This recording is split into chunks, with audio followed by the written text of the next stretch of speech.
I want to introduce with great pleasure our speaker for today. Claire Presley Marks received her Bachelor of Arts in History and Anthropology from the University of Missouri-Columbia. She's had a lifelong interest in military history that culminated in her senior capstone project, a presentation on battlefield archaeology of the World Wars. During the final semester of her undergraduate degree, Claire worked as an archives and manuscripts intern at the State Historical Society of Missouri, where she learned the methods of archival work and handling historical documents as she processed several collections. After graduation in May of 2012, Claire was hired by the State Historical Society of Missouri as an independent contractor to prepare 19th and early 20th century Missouri newspapers for the National Digital Newspaper Project. She joined the Over There project in 2012 and is now based out of the State Historical Society in Columbia, where she's currently working towards her master's in Library and Information Science at the University of Missouri. And we welcome Claire to our presentation. I know she's been making presentations throughout the state. She came here, gosh, was it last November, about a year ago, to see what we had both at the museum as well as what we had at the Archives and Records Center that might be of interest to the collection, and has done some digitization of the things that we have. So at that time we asked if she might be interested in doing a presentation, and she said yes. And that led to our plans for the winter meeting that now is going to take place here near Armistice Day. So it seemed only appropriate that it be in November. Turn it over to you then.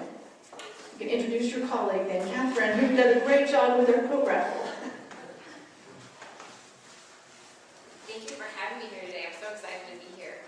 Actually, whenever I was interviewed for this job, they asked me what my first steps would be in figuring out more about Missouri World War I. And one of the things that I said was I couldn't wait to go to Herman, because I knew that the history here would be so interesting with German Americans during World War I. So I want to introduce Catherine. She is a graduate assistant on our project with us. She's helping work on some metadata for us. And she's going to talk about one of our collections. But she is currently at the University of Missouri. She is in the School of Information Science and Learning Technologies, and she's going to graduate this year. Okay. Can you hear me now? Yes. Okay. Okay, so Catherine Parker is a graduate assistant at the University of Missouri. She's helping with us on our project here, and she's going to tell you about one of the collections that she worked on a little bit later. But she's graduating this year with her master's degree in library science also. So I actually met Catherine in Africa. She and I traveled abroad together. We worked on an archives project in South Africa. So, all right, so who here is really comfortable about their knowledge of World War I? Nobody. So I think the last place I went, there were 3 people that raised their hands, and I've had a lot less than that. I've had no people. I feel like World War I is something that's skipped over a lot. Nobody really talks about it very much. It's something that people don't really get excited about. They talk about World War II, and they completely forget about World War I. So I hope I can spark your interest a little bit. So the project that I'm working on is called Over There, Missouri and the Great War. It's a statewide collaborative digitization initiative to document the role of Missourians, both at home and abroad during World War I. So today I'm going to talk about Missouri's involvement in the war, and I'll spend some time discussing the German American experience, and then I'm going to conclude by discussing our digitization project.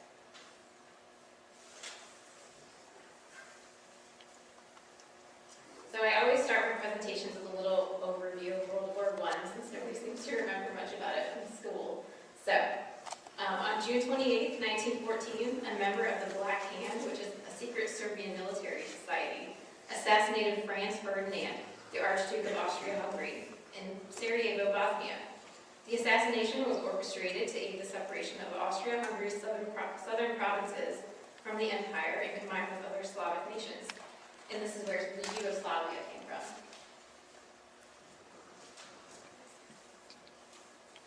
On July 28, 1914, Austria-Hungary declared war on Serbia. Countries ran to the defense of their allies, and this quickly escalated the conflict into a global war. So this is normally a little video I play. It's not working for me, so I'm just going to read off to you kind of what the video says. The month of August in 1914, the rest of the world erupted in war. So the first day of August, we have Germany declaring war on Russia, Germany and Turkey signing an alliance, France mobilizing to support Russia, and then the next day, Germany invades Luxembourg.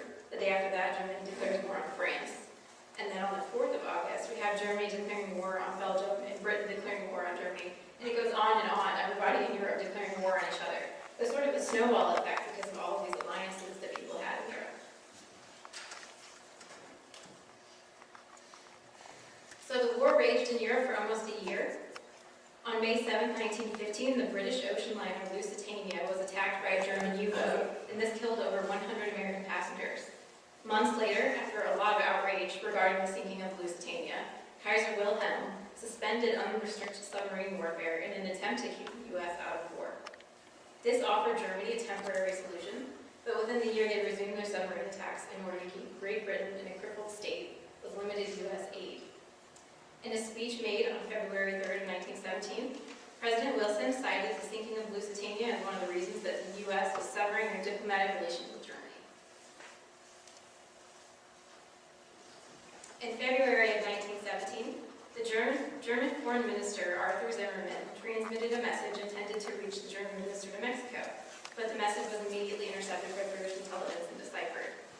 In an attempt to keep the U.S. occupied on their own continent, the Zimmermann telegram asked Mexico to join the war as an ally of Germany against the United States. Upon the victory, Zimmermann promised territory lost by Mexico to the United States would be returned. So on March 1st, 1917, the press released information regarding the intercepted transmission. The American public shifted towards supporting the war at this point, and the document that was intended to keep the United States out of Europe ended up being a catalyst for U.S. involvement in World War I. And then on April 6, 1917, the United States Congress finally declared war on Germany.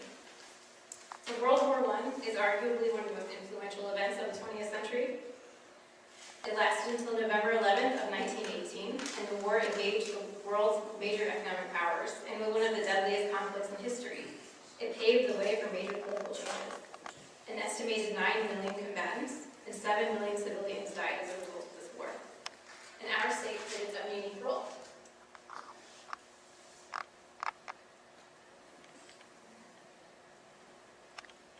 Missourians actively contributed to various aspects of the war effort, even before America joined the hostilities. So these existing networks were then used to help supply the American Expeditionary Forces after the war was declared in 1917. Missouri Industries fulfilled military contracts to supply mules, munitions, and other goods to Allied armies. Mules were actually the preferred method of transportation throughout World War I. They were used to haul ammunition and artillery and mules and that sort of thing. Mules are hardier and have more endurance than horses, and the horses were also more susceptible to pneumonia and heat exhaustion. So mules can more efficiently haul supplies through the thick European mud than vehicles could, too. So nearly 30,000 mules were sent to France throughout the war, and a large number of those were actually from here in Missouri.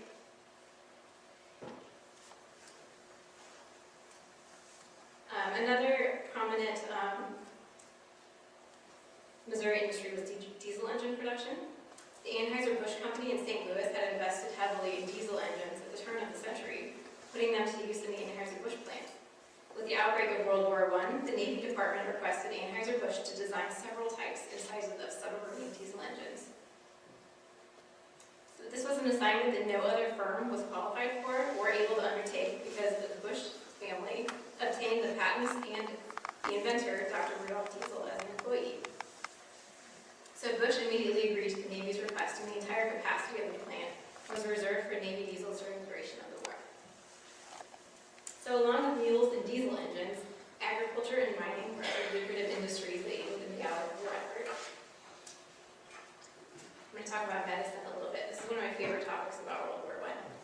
Gas casualties and the carnage of trench warfare and the influenza epidemic presented the medical world with a new range of challenges. There were 2 base hospitals operating in Europe that were primarily composed of Missouri and Kansas medical practitioners, and both made significant contributions to the advancement of medicine. Base Hospital 21 was a hospital organized by the American Red Cross in July of 1916 at the Washington University School of Medicine in France. It handled over 60,000 patients during its 18 months in France.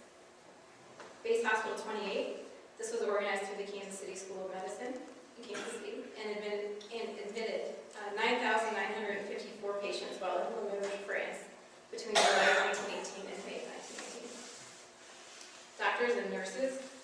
the cutting edge of medical technique and technology, practicing things like radiology, anesthesiology, bacteriology, neurosurgery, and plastic surgery, many for the first time.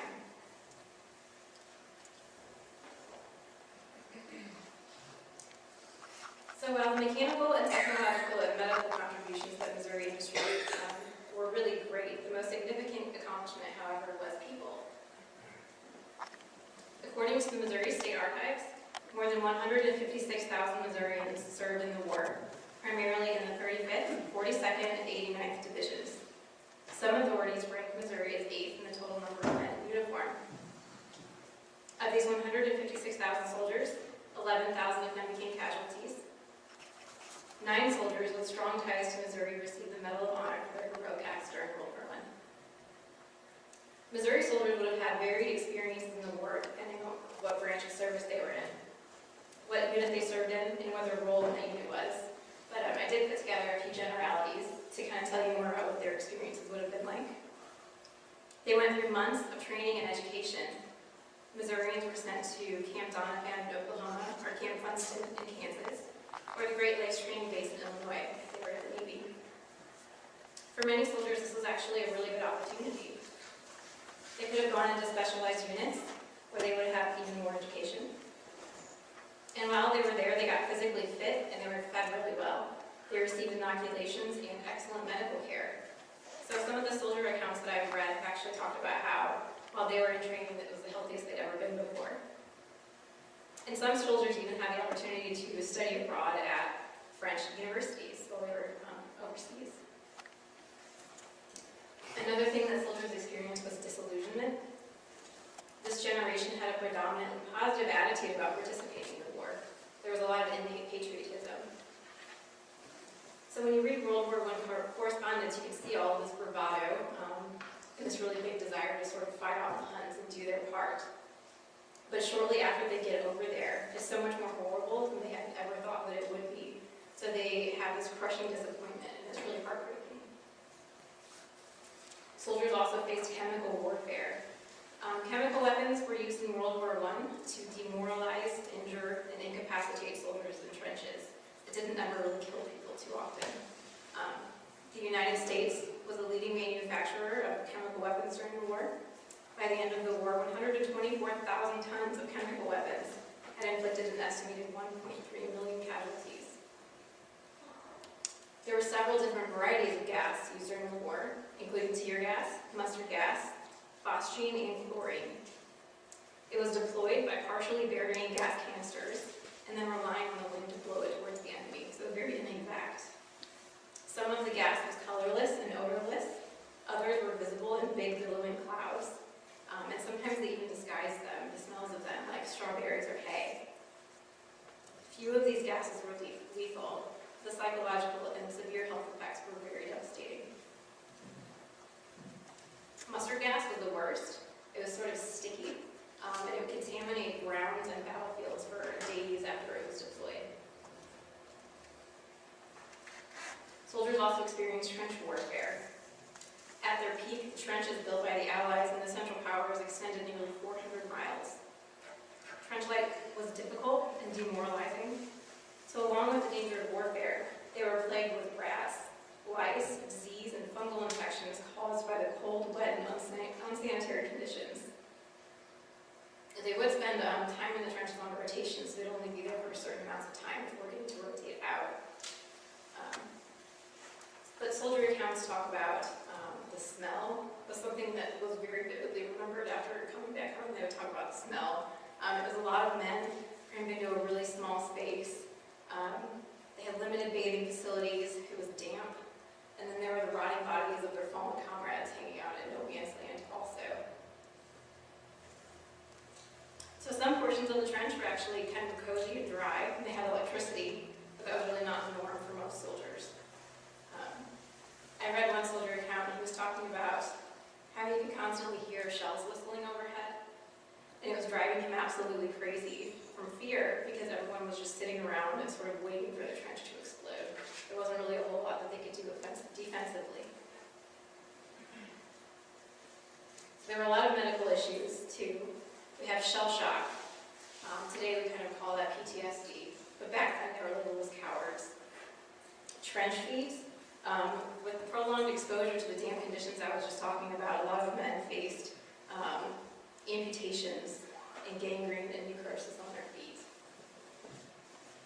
We also had the influenza outbreak at that time. The influenza epidemic actually killed more people globally than the war did. The flu was especially bad in training camps. We saw it a lot on the home front as well as overseas. Cooties were another thing that soldiers dealt with, and I think that this is really gross and also kind of funny. So a lot of soldiers complained about being infested with lice, and I read one soldier letter that he was telling his parents all about it, and he actually named his cooties. Whenever they got back to the United States, soldiers were completely deloused because they were just infested with bugs. Soldiers also had the opportunity to interact with new technologies. This is kind of exciting. Communications equipment, airplanes, and tanks were all new.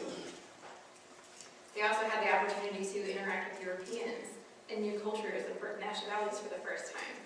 So they came back to the United States a little bit more cultured and sophisticated. Soldiers had the opportunity to travel abroad, so they took leaves in Paris and the French Riviera, which were very popular destinations.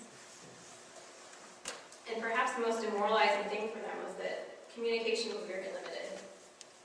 They could very rarely communicate with loved ones back home. Mail service was poor. It could be weeks or sometimes even months between receiving letters. And these letters that they could send were actually subject to censorship. So they couldn't talk about the finer details of where they were and what they were doing.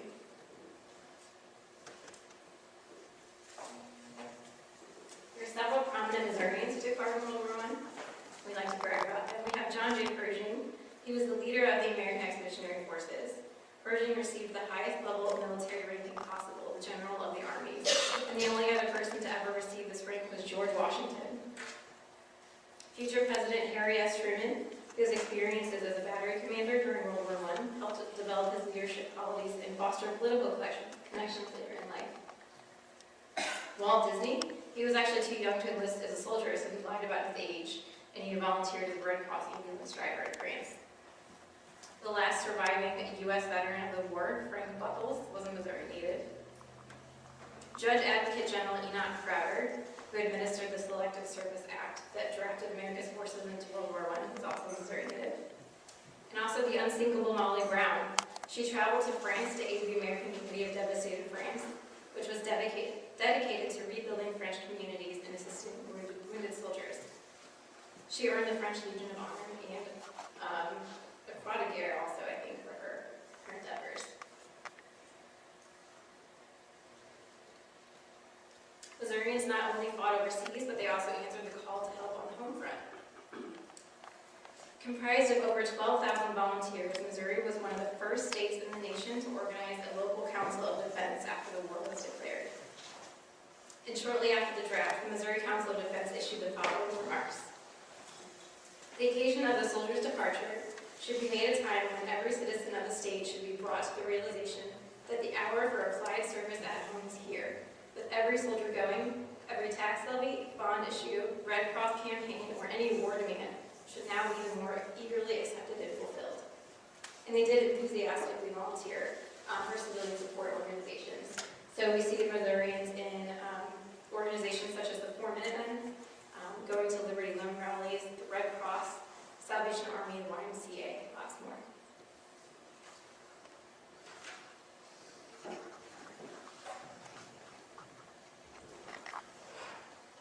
So in this part of the presentation, I'm actually going to draw very heavily from Petra DeWitt's book. I'm sure you guys are familiar with this. If you haven't read it yet, I highly suggest it. It's really fascinating. It's called Degrees of Allegiance, and it was published in 2012. Dr. DeWitt is a professor at Missouri S&T, and World War I is her area of expertise.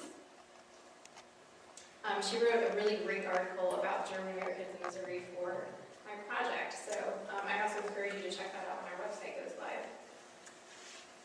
So I particularly like this book because it goes against the traditional thinking about German Americans during World War I. Traditional thinking being that there was a lot of oppression by the U.S. government, and they sort of stomped on German culture. But we know that's not true. German culture was definitely not eradicated from America, and Herman is a perfect example of that.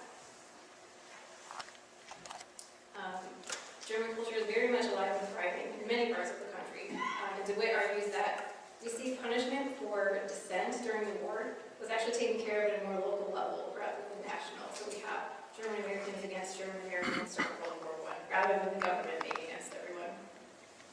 So during World War I, Americans felt pressure to demonstrate their loyalty to the United States. Men volunteered for active duty.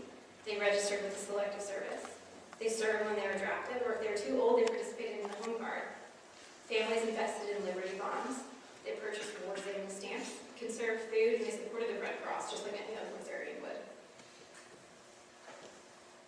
Many German Americans probably did so to genuinely express their heartfelt patriotism. Others intended to appear loyal and keep their noses clean and divert attention from their ethnicity. During this time, we also see a rise in applications for American citizenship. Immigrants were afraid that they would be called back to serve in Germany, and they were also being affected by U.S. federal legislation. So there were a lot of laws that did directly impact German Americans. Immigrants from Germany and Austria who had not yet become naturalized citizens were defined as enemy aliens, and they had to register with the federal authorities. So in Missouri, we had 5,890 men and 2,684 women who registered, including several who were actually American-born women who married German-born men. And according to the 1907 naturalization law, they were part of the nationality of their husbands. The Trading with the Enemy Act required that editors of foreign language newspapers file with local postmasters translations to every article related to the national government in war. So editors who refused to do this, they actually lost their second-class mailing privileges and they were forced to close temporarily. So one of the newspapers that was affected by that was actually the Osage County Volksblatt. The Sedalia Journal was another one. The Trading with the Enemy Act also gave alien property custodians the authority to confiscate property belonging to any German citizen or a person residing in Germany. So the custodian actually seized several businesses in St. Louis, and they took partial ownership of companies in St. Joseph and Kansas City. The Bush family from St. Louis personally experienced this legislation, and some of their inheritances and part of the company was seized during World War I. The 1917 Espionage Act, which outlawed any actions that could interfere with the military, and the 1918 Sedition Act controls dissent through limitation of the freedom of speech, led to the arrest of several German Americans who expressed their pro-German or anti-American thoughts. Punishment, however, was not universal. So here are a few examples. August Heidbreder, who is a wealthy farmer in Gascony County, received a $100 fine for his suggestion that President Wilson should be stuffed into a cannon and shot out to sea. By contrast, August Schuring, a German-born resident of St. Louis, received a lengthy prison sentence at Fort Leavenworth because, while traveling in a streetcar, he was sitting next to some uniformed soldiers, and he allegedly stated that the Kaiser would win the war. So not exactly fair punishments. Governor Frederick Gardner and the Missouri Council of Defense were in charge of mobilizing the state of Missouri. Both the governor and the state council instructed county and township councils that they held the responsibility to meet mobilization quotas and to control dissent. So in 1918, Gardner asserted that all pro-Germans were German spies, and he threatened to establish martial law in Missouri if he discovered any of these traitorous wretches. But he didn't. So this local enforcement power was expressed in various forms. For example, in Osage County, there's a story about a man named Paul Paulsmeyer. There was a woman giving a Red Cross speech, and he cursed at her during her presentation. The Missouri Council of Defense reported him to the National Council, but the National Council didn't do anything about it. So people in the town took it into their own hands. They actually threatened to tar and feather him, and the local board canceled his draft exemption, and he was forced to serve overseas. So he had kind of weaseled his way out of the draft and pushed him back into it because he was being a jerk. So here's another example. In Jeff City, citizens gave Fritz Mona, a German-born socialist and recent immigrant, a public flogging, and they forced him to kiss the American flag because he had made pro-German remarks and insulted the Missouri Home Guard. So this was cited as a prime example of sort of witch hunting during World War I, and we see that a lot in scholarship, persecuting German supporters. But DeWitt dug a lot further into this particular situation, and she found out that this gentleman's association with militant labor unions had threatened to destabilize the city's labor relations. He was a flamboyant socialist, and socialism was sort of a sore subject in the county at the time. So the flogging probably had as much to do with that as it did with his pro-German remarks. So pressures through national legislation, state organizations, and local institutions created suspicions of all things German during World War I. And this led in some cases to super patriotic activity. DeWitt argues that the U.S. government was not creating anti-German hysteria, but it was more Germans persecuting fellow Germans. In Gasquet's Army, for example, she says intensely and aggressively patriotic German Americans who were fearful for their county's reputation coerced fellow German speakers to more enthusiastically support the war by increasing their purchase of Liberty bonds and keeping any critical thoughts to themselves. Neighbors would literally go through each other's trash to snitch on each other if they weren't conserving enough food. They didn't want the government stepping into their local situations. Central Missouri German Americans also supported the renaming of a small town. You've probably heard about this. The town of Pershing, Missouri used to be called Potsdam, which was a German name. Several communities also attempted to outlaw the use of German language. Cass and Lynn County Councils of Defense banned the use of German on the telephone. The Franklin County Council of Defense said that conversing in German in public would be unwise and unpatriotic. The St. Louis Republic agitated for an end to the German language press and initiated a citywide campaign to change street names from offensive-sounding German to acceptable American names. These local demands actually did have a statewide impact because the State Council of Defense reacted. And in 1918, by announcing a resolution that strongly encouraged all Missourians to speak English. And we also have a lot of street names in Pershing now, I've noticed. Does anybody have any questions about German Americans during World War I? I'm going to switch gears now. I'm going to talk a little bit about our project. So over there in Missouri, the Great War was created in 2012. That's okay. It's a statewide collaborative digitization project. The end result will be an interactive educational website launching in May of 2015. The project is funded by a Library Services and Technology Act digital imaging grant for the Institute of Museum and Library Services. It is coordinated by the Missouri State Library. We have 4 project staff members located throughout the state at our partnering institutions. I'm a representative from the State Historical Society. We also have people at the National World War Museum, the Springfield Greene County Library, and the Missouri History Museum.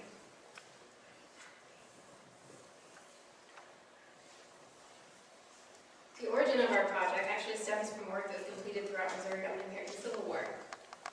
In 2007, Springfield Greene County Library launched a digitization project to document the impact of the Civil War in the Ozarks. They created a digital archive, a photo gallery, a virtual museum, and an interactive timeline.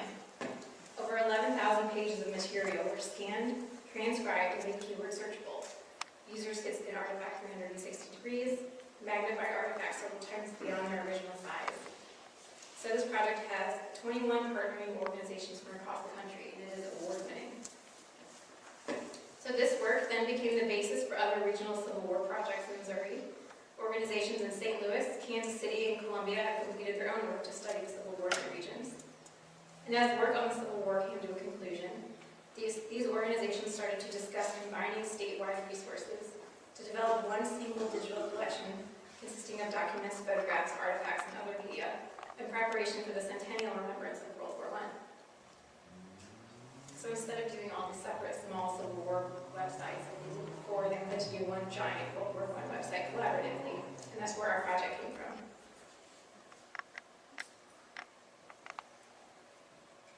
So over the course of 3 years, over there project staff will have selected and digitized 112 collections. So that's nearly 14,000 pages from 32 institutions and several private donors across the state. And the Gascony County Historical Society is one of them. So materials include diaries, personal and official correspondence, pamphlets, periodicals, bulletins, postcards, propaganda, currency, and just about everything you can imagine that's two-dimensional.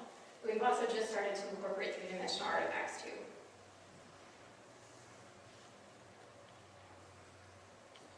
We established partnership agreements with multiple institutions across the state, and we are always working to locate new and contributing institutions. We're also working on getting digital copies of material that's in private hands. So if anybody has their grandfather's German World War I collections hiding in their attic, let me know.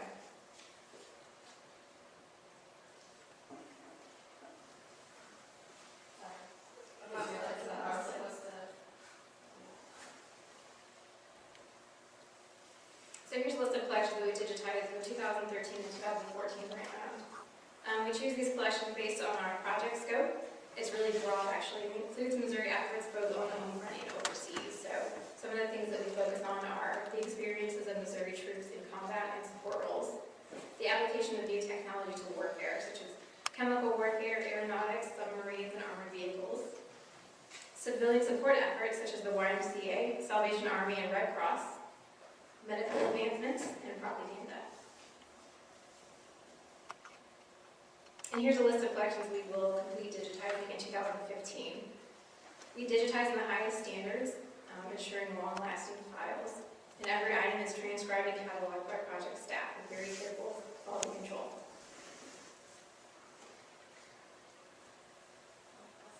It's Catherine's turn. Okay, so Catherine actually helped catalog and transcribe German American collections for us, and I'm going to let her tell you more about it.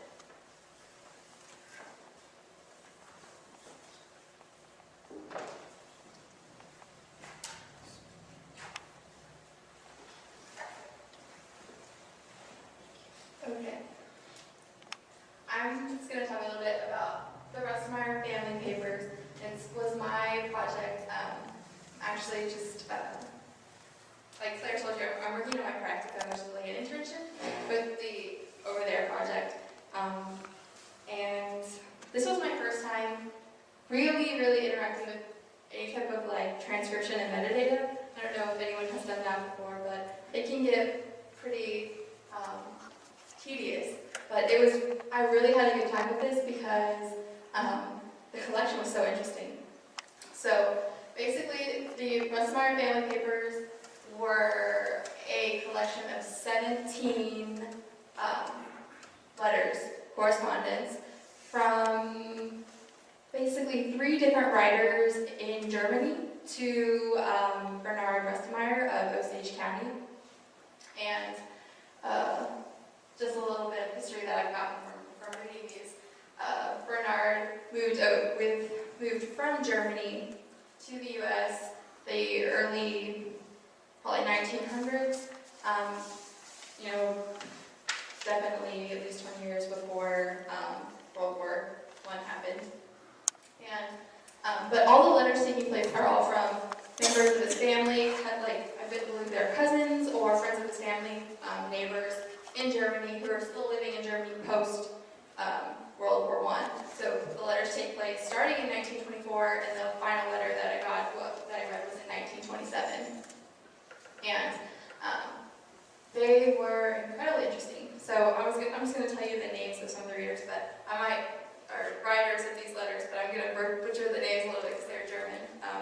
The first one is Heinrich Altekoester and August Stockerbrand, and last one was Henry, who doesn't have a last name, just Henry and family. He signed his letter. And then these were all to Bernard Rustmeyer. So some of the things that I encountered in these letters were just typical family recollections. A lot of them were actually pretty sad. They're all from an area of Germany called Horbecki, I believe. And they all grew up there, so he was talking about friends and families, telling him this is the living situation in Germany, which was, in fact, pretty poor. I remember him talking about the rations that they were getting from the government and food, and they would get so much bread every month and so much fat and margarine every month. And it was just another thing they talked about a lot was food prices and currency exchange rates. And there were even some flyers in there about local livery markets and going rates of cattle and just how expensive things like bread and just everything, shoes were just expensive. And I just remember August, because August, Steigerbrand, and we're on a first name basis because we're close now, I feel like. August Steigerbrand, he wrote 14 of the letters to Bernard, and in every single one of them, he always probably said every letter, "Oh, for Germany." And as someone who, like Claire mentioned, I didn't really grow up knowing much about World War I. In schools, we kind of skipped to World War II. I thought it was really fascinating just hearing about and reading about, like, just how poor the living conditions were in Germany. And I mean, he had quite a bit of his own opinion in there about, like the war getting started and just he had a lot to say about the French too. And it was really fascinating. So I think that's kind of the gist, I think, of the actual collection. Now what I did on it was I got a list of, they look like this, and then, this is in German obviously, and then a translation of that from the Historical Society. And from there, I transcribed them all by hand. I retyped them all into like a just regular text document.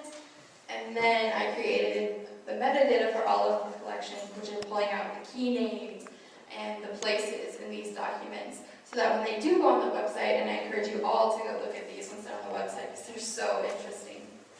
You can find those keywords. Let's see. Okay. Does anyone have any questions about it? Because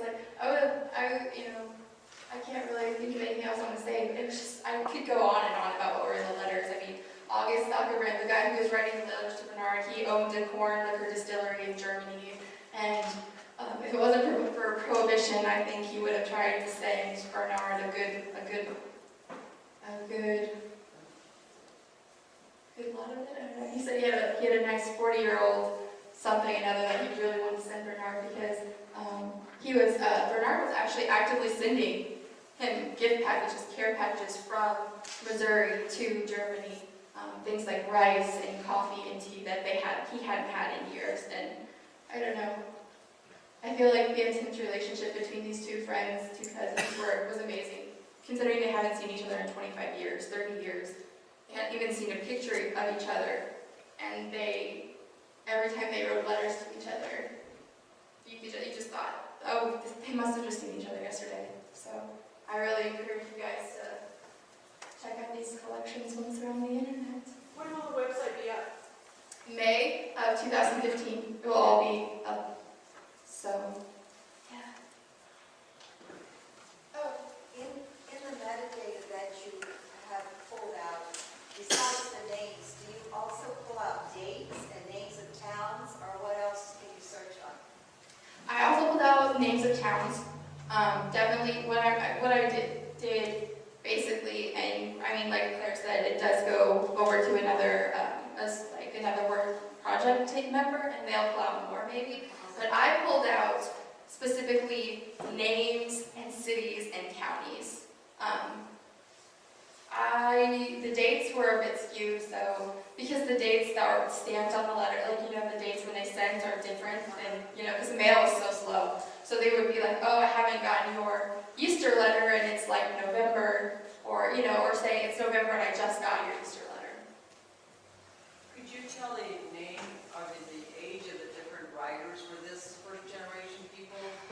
I would say this was post-World War, and August, at least, was talking to Bernard about having served in World War I, and he had grown-up children. He talked about his children being 18 and 20 years old, and having his wife. So I would imagine he would probably be in his late 40s, early 50s, early to late 50s. Old as 70. 80.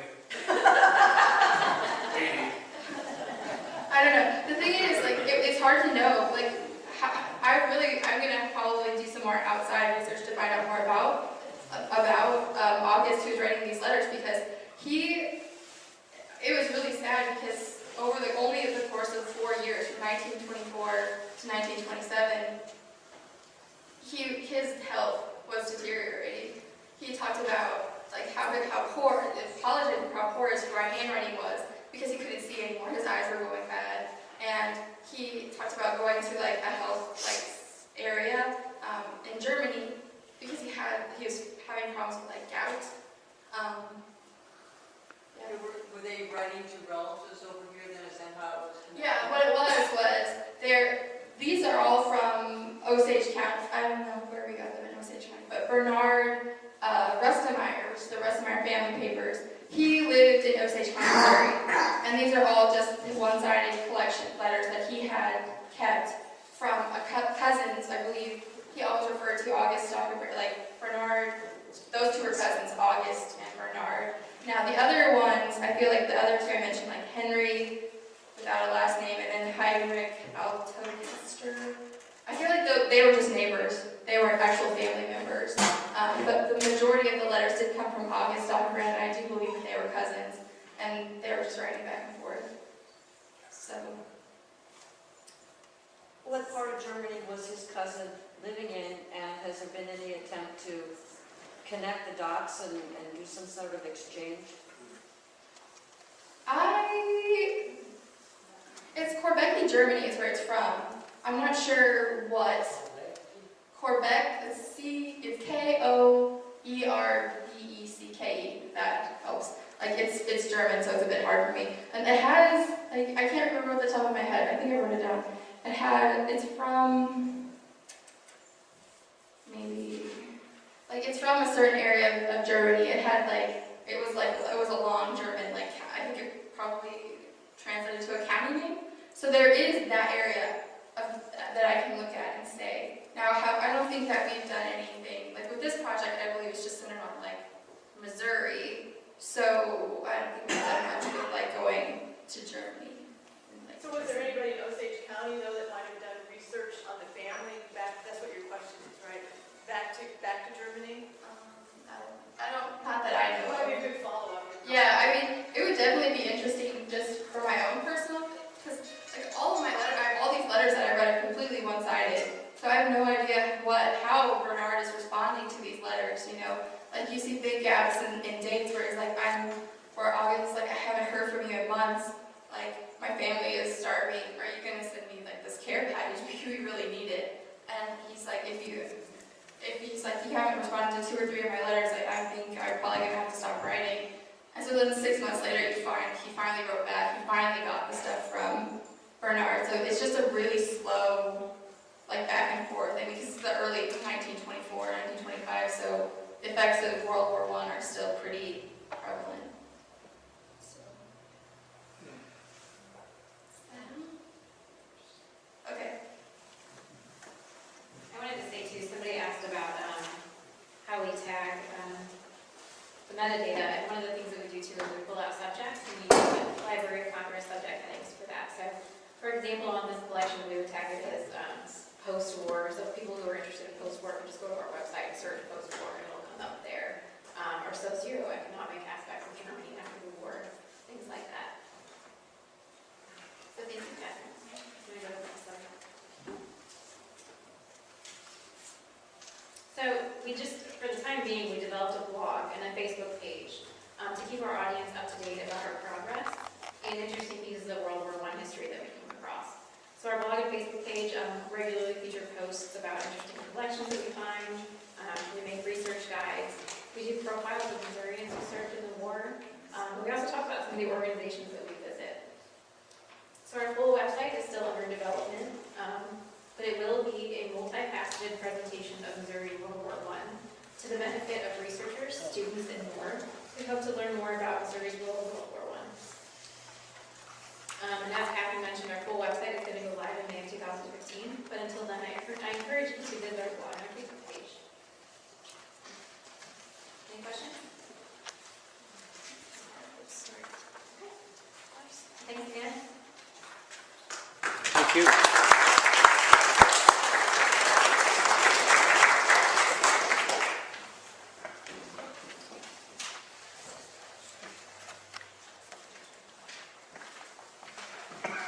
Thank you, Claire. I've always found it interesting, of course, at Deutschland, we could get questions about the Germans in World War I. And I do remember from, in the 100, looking back 100 years in the newspaper, I believe there were 492 from Gasconade County who served in World War I, which to me sounded like a high number if you think of people who are actually in service.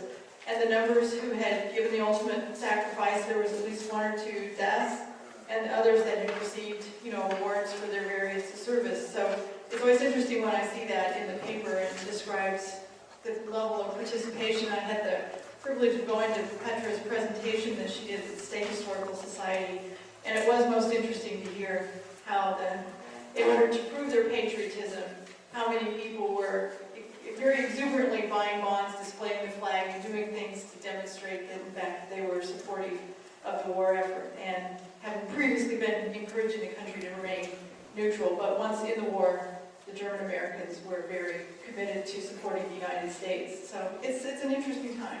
So thanks for sharing all of that. Any other questions on World War I? Yes? I don't have a question, Cindy, but I have an observation. I placed flags on a couple of different cemeteries in Gasconade County Yes. on Memorial Day, and on 2 of my cemeteries are 2 separate graves, died in service to their country at Camp Funston, which was part of the presentation. That camp got all but wiped out by the influenza in World War I, and some of those people were from our county. Oh, man. I mean, that might be the kind of thing that we should do a little bit more research on. I mean, this would be the perfect time at the anniversary to do so and to know more about those individuals. Yes? Would it be effective to take pictures of those tombstones and send it into the organization? Yeah, that's a good idea. Are there some folks interested in doing that? I mean, that would be a great volunteer activity. So, I mean, seriously, gee, I don't know if you want to get to a cadre of folks that are interested in checking out the cemeteries with those that have gravestones from that, but it sounds like it would be a great archive to build. Is that the kind of thing you're doing? Yeah. My voice doesn't carry at all, so I have to steal the microphone again. So one of the things that we're going to do with the website too, I didn't really talk about it, was we're building a genealogy database. So it'll be, you can type in your ancestor's name, and it'll pull up a virtual service record, and we're going to have a military service record, any newspaper articles that we've come across that their name was mentioned in. If we have come across photos, we'll have those photos up, but there's also going to be an opportunity to upload photos. So, for example, if you have an ancestor, a picture of your ancestor in uniform, you can upload it to our website and everyone can see it. So that would be a good platform for cemetery pictures too, I think. I mean, I think this topic's only going to get more interest as we get more into the anniversary. I mean, we're not at the point of the anniversary of the U.S.'s entry into the war, but I'm sure we'll hear more of it in the national media. So I think if we're ahead of it, that would be great. How many of you have been to the World War I Museum in the Kansas City area? Quite a few. Isn't that a phenomenal museum? And it is true, we just sometimes don't spend a lot of time on World War I. It's all spent on World War II. So, any other questions while we have these 2 ladies here? Well, I thank you very much for coming in and sharing your information, and good luck with the rest of your project. So, thank you.